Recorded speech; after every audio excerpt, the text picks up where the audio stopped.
합시다. 사리불이 말했습니다.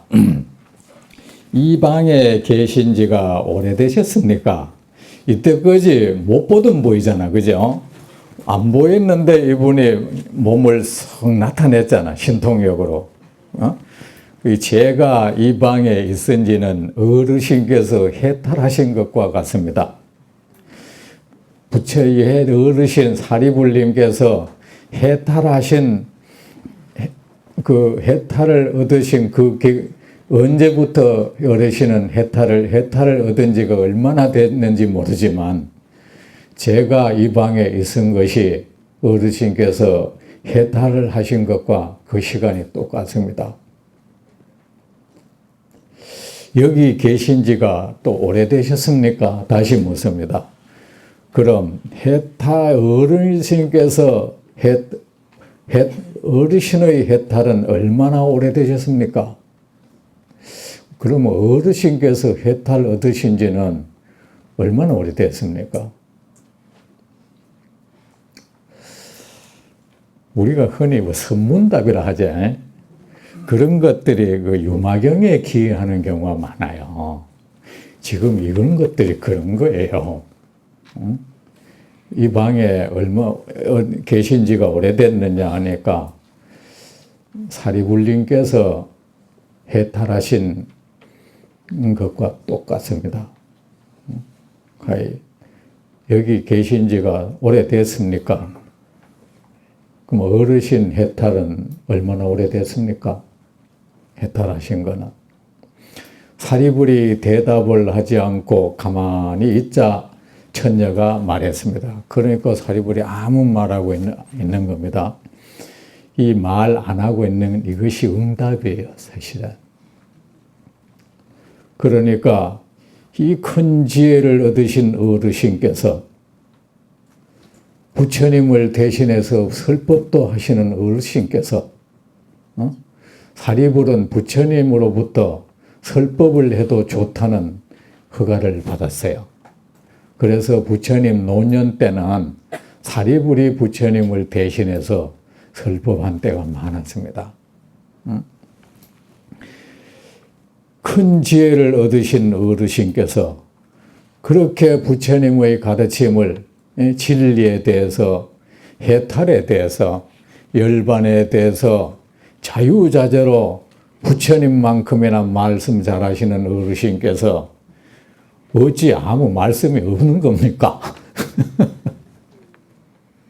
그러니까 해탈은 말이 없는 경계입니다.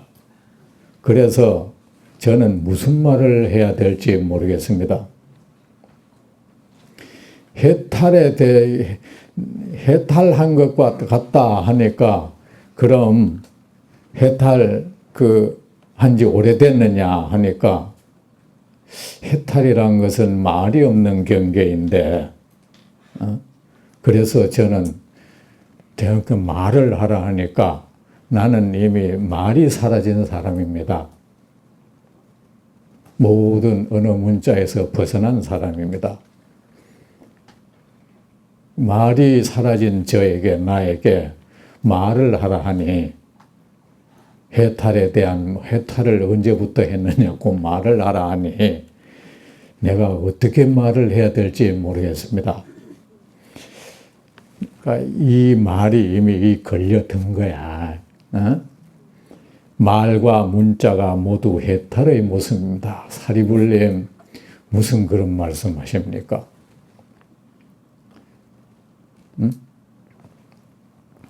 도둑놈이 말을 하면 그 말은 모두 도둑놈의 말일 것이고 문자가 될 것이고 부처님이 말을 하시면 그 말은 모두 부처님의 말씀이 되지요.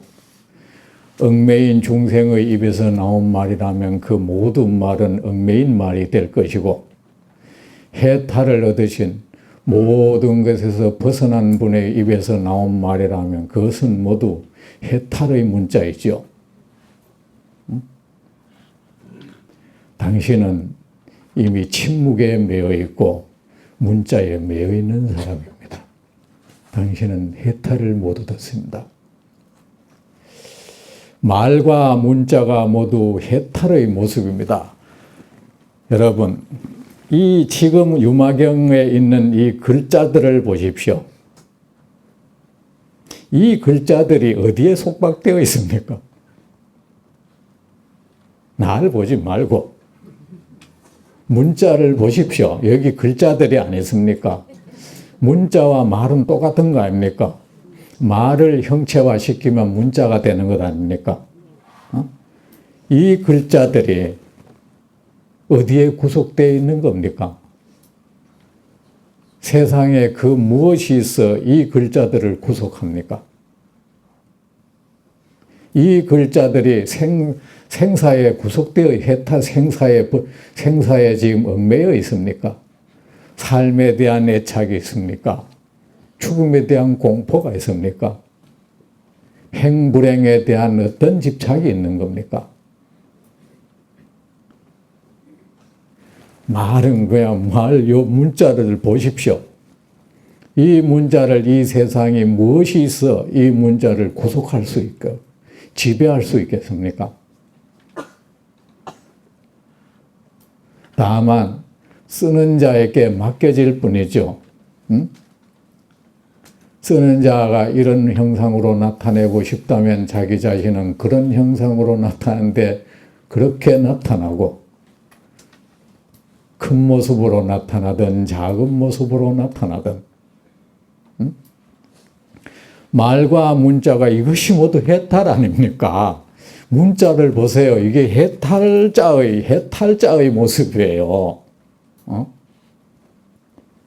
해탈은 안에도 있지 않고 밖에도 있지 않고 안과 밖의 사이에도 그 중간에도 있지 않습니다. 이 문자 안에도 해탈은 있지 않고 이 문자 밖에 해탈이 있는 것도 아니고 그 안팎의 어느 중간 어느 지점에 해탈이라는 것이 있는 것도 아닙니다. 문자도 이와 같습니다.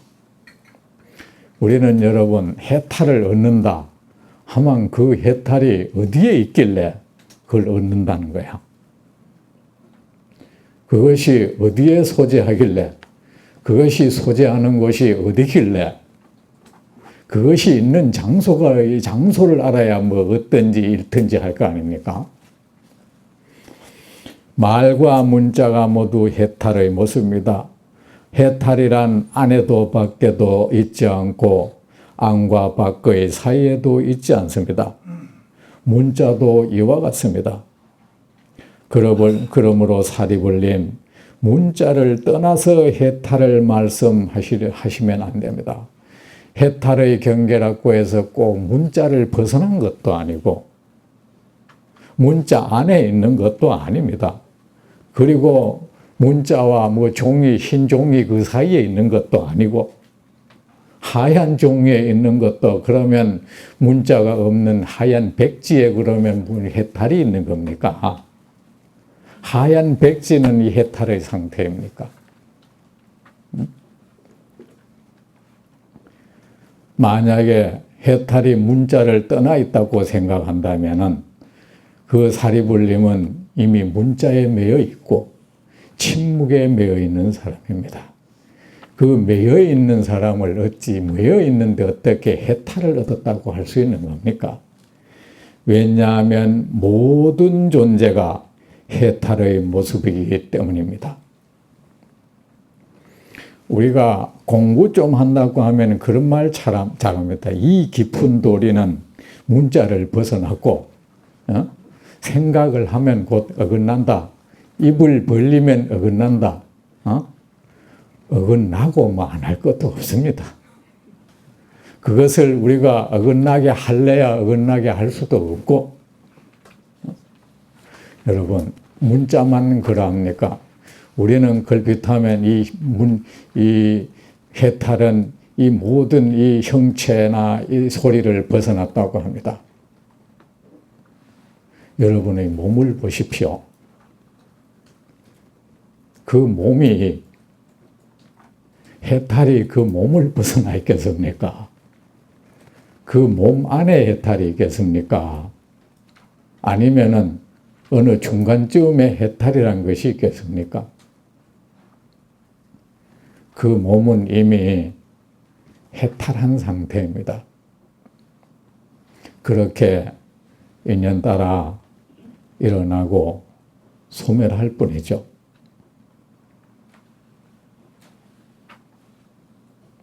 몸은 어떤 것도 두려워하지도 않고 어디에 얽매여 있지도 않아요. 우리의 의식이 몸에 얽매여 있죠. 몸이 어디에 해탈을 못 얻는 게 아니고,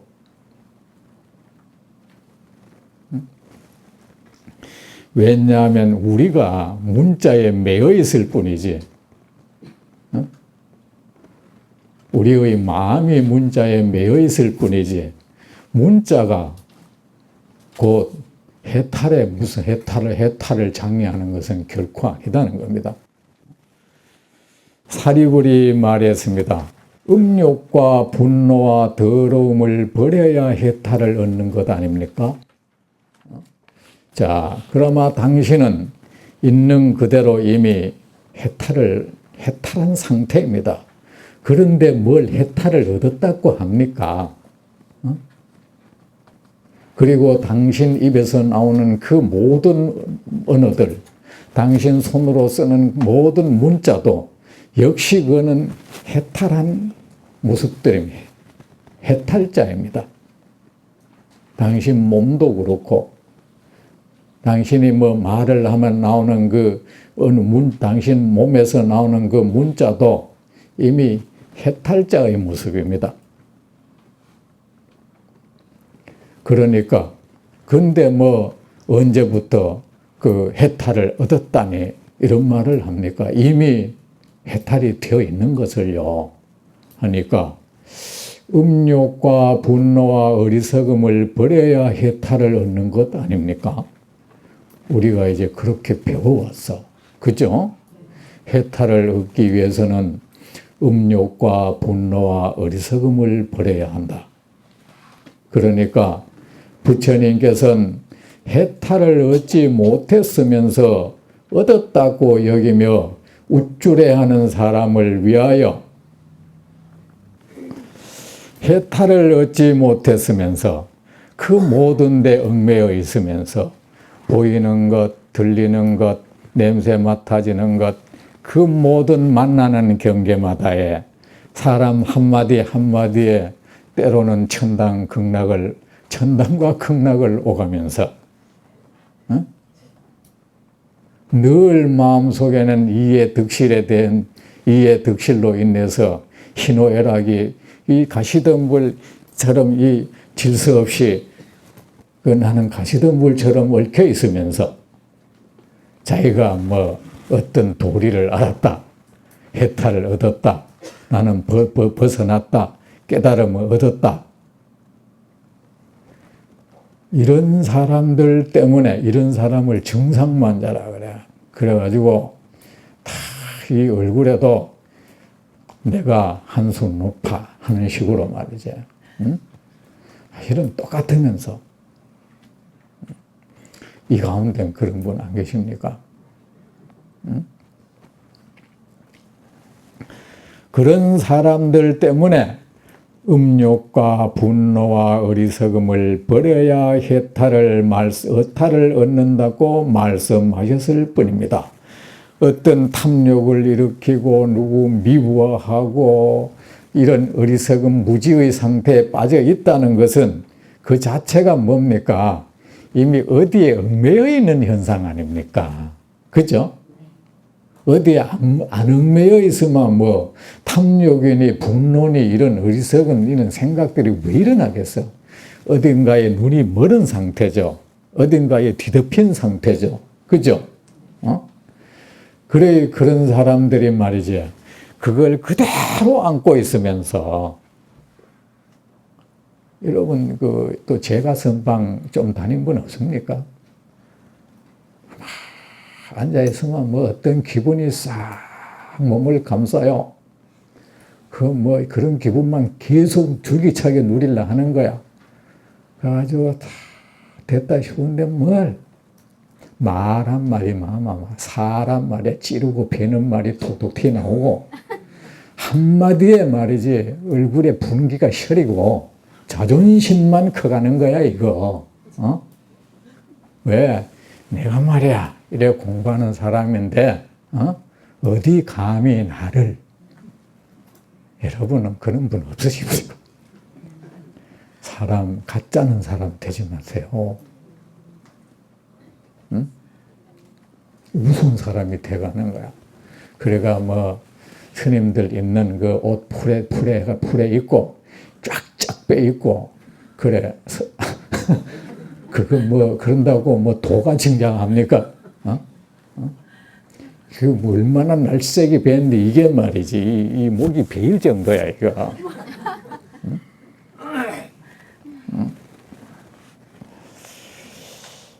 그렇다면서 그런 사람들 때문에 음욕과 분노, 어리석음, 탐진치 이 번뇌를 버려야 해탈을 얻는다고.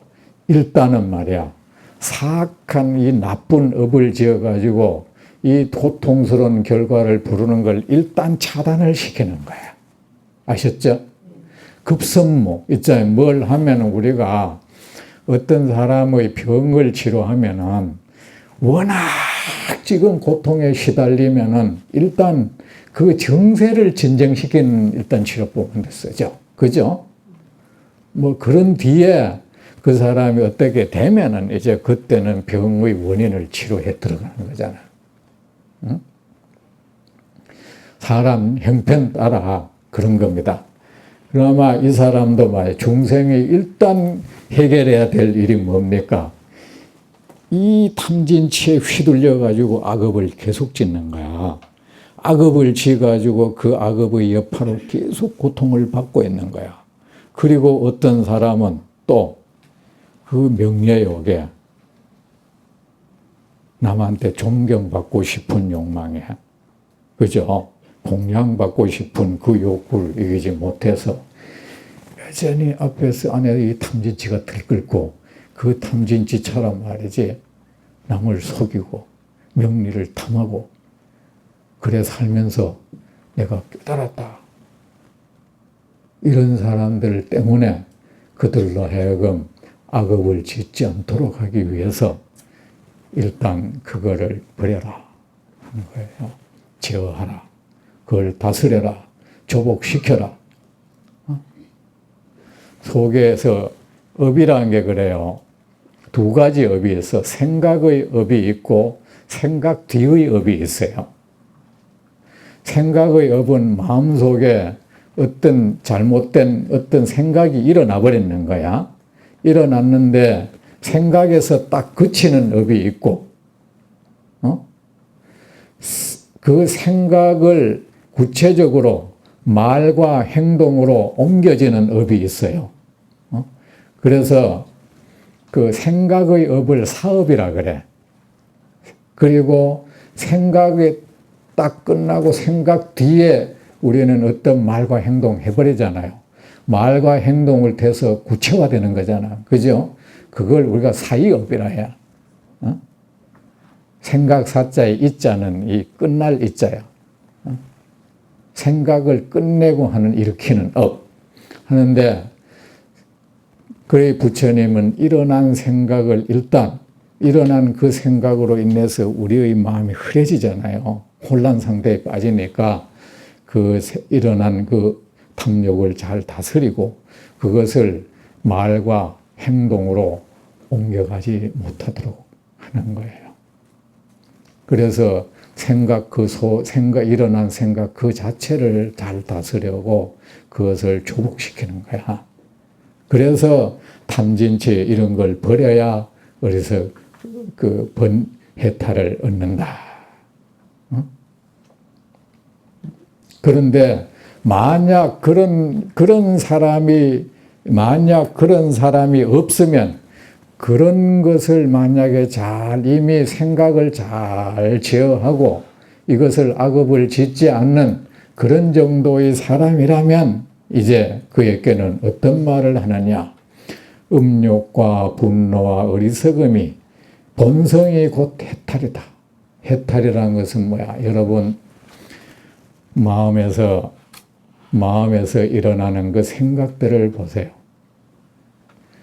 누구를 미워하는 정이 일어납니다. 누구를 좋아하는 정이 일어납니다. 분노의 정이 일어나고 기쁨의 정이 일어납니다. 그것들이 그 탐욕, 그 혐오심 이런 것들이 어디에 얽매여 있습니까? 그것의 일어남과 소멸이 그 생각 자체가 어디에 매여 있질 않죠.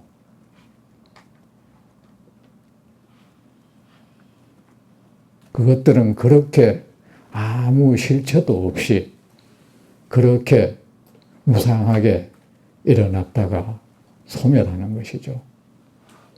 어디에도 걸리지 않아요. 속박당하지도 않아요. 그것이 이미 그 본성이 이미 해탈인 거예요. 해탈이라는 것은 뭡니까? 그것이 아무 실체가 없다는 거예요. 그러면은 이거는 어디까지나 앞에 다스린 뒤의 일입니다. 아셨죠? 그러니까 여러분 공부할 때 저는 그래요.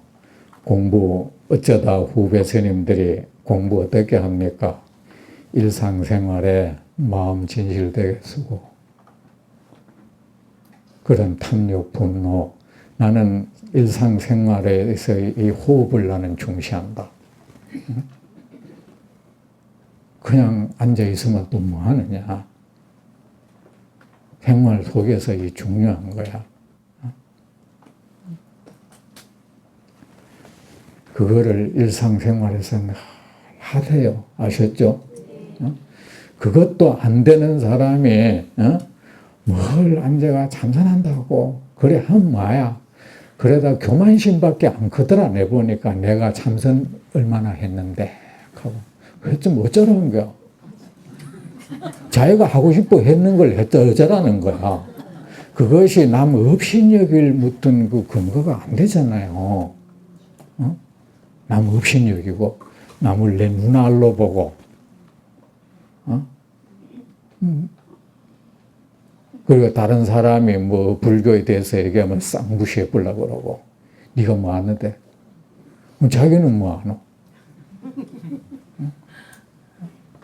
공부를 근본적으로 잘못되어 있는 겁니다. 그 사람은 마음을 말이지 가시덤불로 만들어가고 있는 거야. 그런 사람 곁에는 가만 닫혀. 그런 거 많이 봤습니까? 못 봤습니까? 가만 닫혀. 그 마음이 어느새 뾰족한 아카시아처럼 이제 철조망 있죠. 그 전방에 가면 철조망 있죠. 그 사람은 이 철조망으로 그 속에 이 자존심 같은 거 이런 거를 자꾸 키워가지고 혹시 그거 침범할까봐 이 철조망을 막 깊이 쌓았어. 그래가 뭐 조금이라도 누가 어떤 거기에 말이 들어오면은 그 반응하는 것이 말이지, 총알, 이 건드리면 총알이 팍 나가는 것처럼 나가요. 그건 공부한 게 아니야. 이 중에 그러면 자기의 현상을 정확하게 자기는 알잖아요. 개송을 읊어가 뭐합니까? 개송, 조사 개송, 그 사람들 씹다 뱉던 껌 같은 거야. 개송 읊으면 뭐하고, 그래가 뭐 또 문답을 배워요. 그 문답이라는 게 뭔지 알아? 누구 엎어치는 그런 화술을 익혀요. 그걸 누구 엎어쳐가 뭐 할 건데 또. 공부 그래 하지 마세요. 불쌍한 사람 됩니다. 만약 그런 사람이 없으면 부처님께서는 음욕과 분노와 어리석음의 본성이 곧 해탈이다.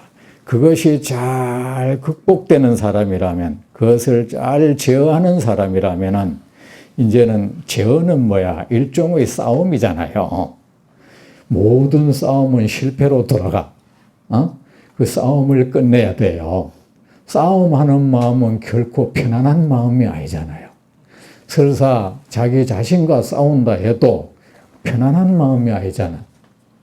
내면에서 일어나는 번뇌와 싸운다 해도 편안한 마음이 아니잖아요. 어떻게 나중에는 그 적군을 암만 약한 적군을 아무리 잘 제압하는 힘을 가졌다 해도 적군을 제압하는 그 마음이 평화로운 마음은 아니잖아. 어쨌든 제압해야 되잖아. 가장 좋은 것은 뭡니까? 적이 너에게는 적이 안 돼야 되는 거야.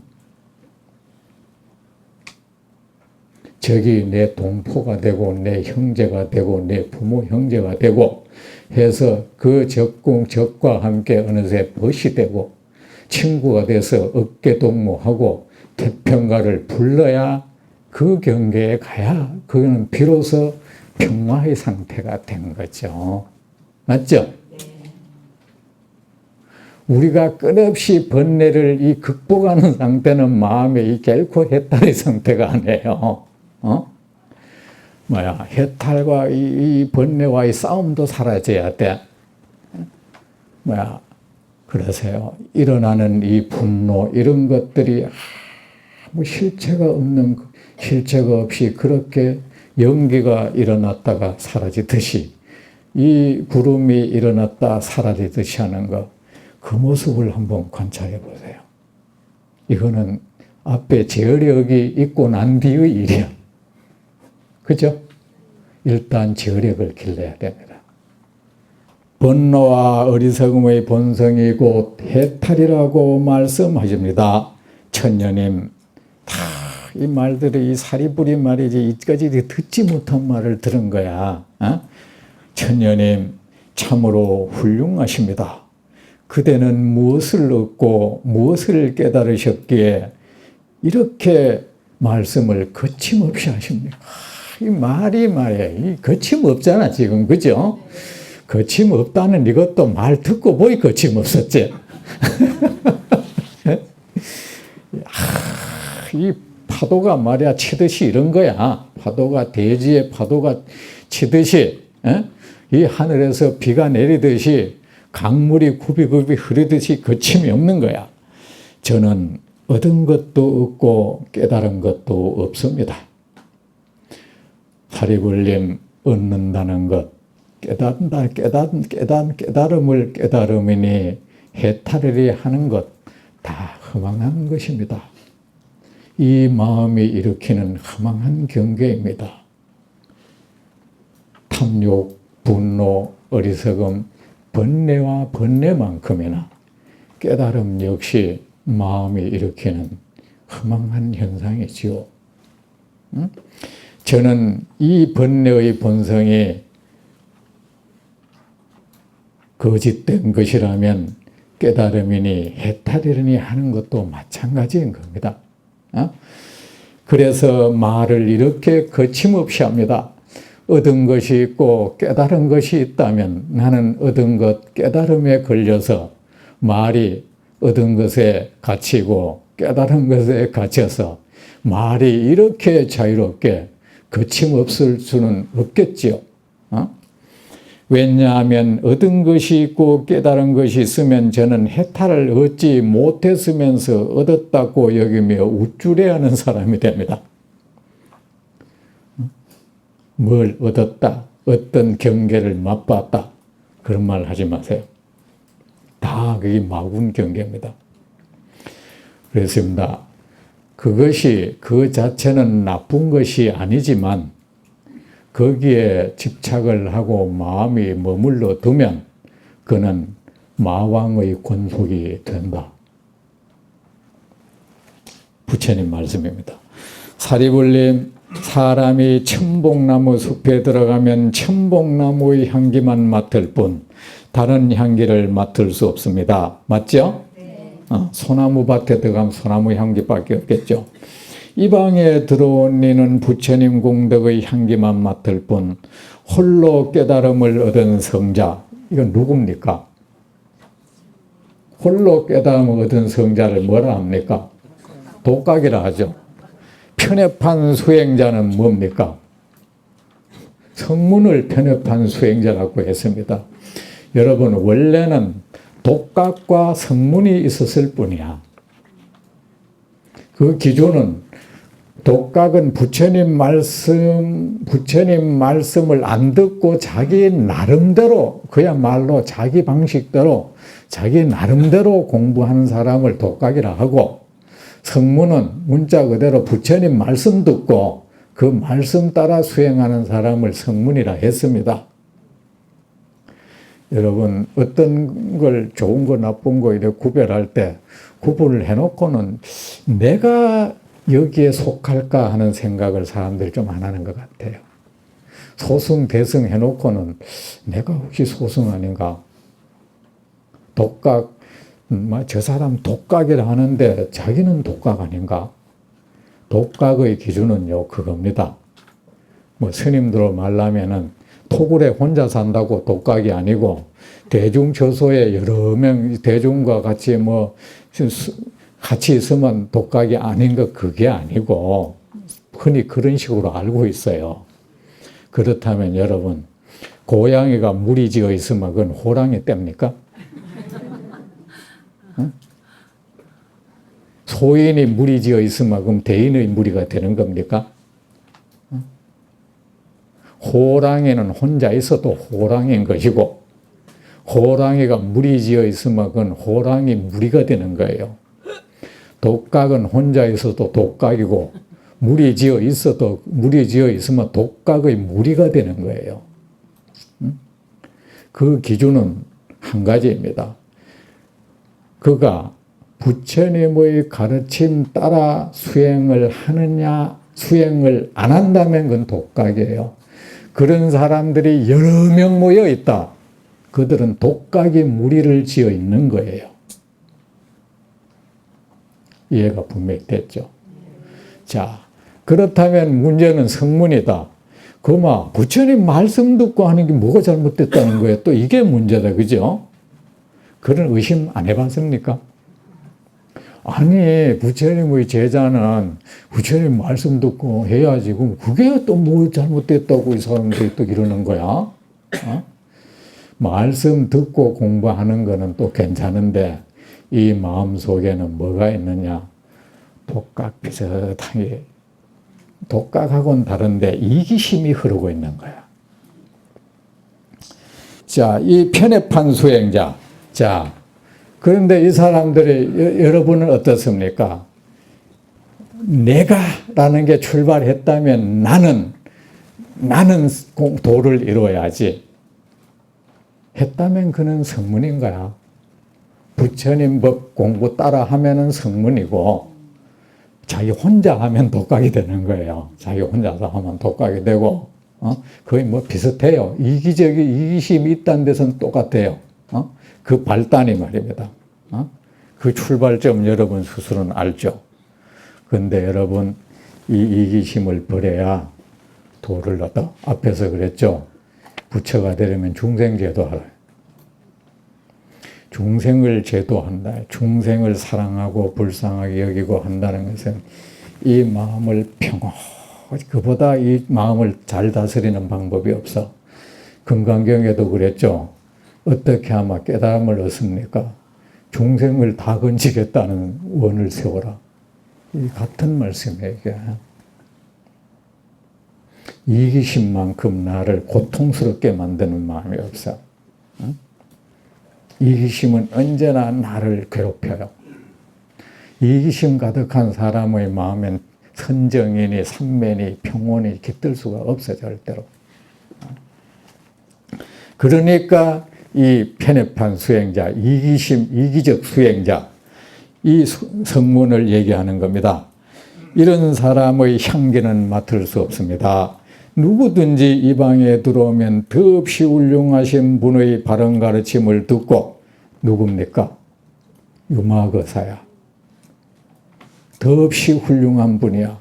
더없이 드높은 마음을 품고서 온 중생을 가슴에 안고 사는 분, 온 중생을 자식처럼 여기는 분, 그분의 마음, 그분이 얻은 똑같은 삼매도 삼매는 질이 달라.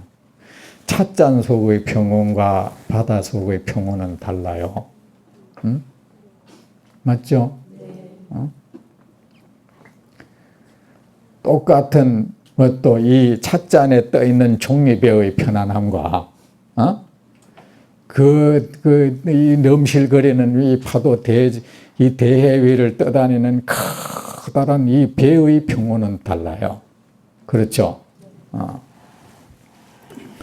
그러니까 그 이기심으로 있으니까 아무리 수행 그때 얻어졌다 건드리면 쏟기는 거야. 이게. 그래서 그 쏟기는 게 싫은 거야. 깨지는 게 싫으니까 하는 짓이 뭐야? 사람 없는 데 가는 거야. 맞지? 사람 없는 데 가는 거야. 사람 있는 데 가면 그래가지고 내가 얻은 이것들이 자꾸 균열이 오고 싫은 거야. 그러면 이걸 들고 사람 없는 데 가는 거하고 똑같은 거야. 이게 뭐예요, 이거?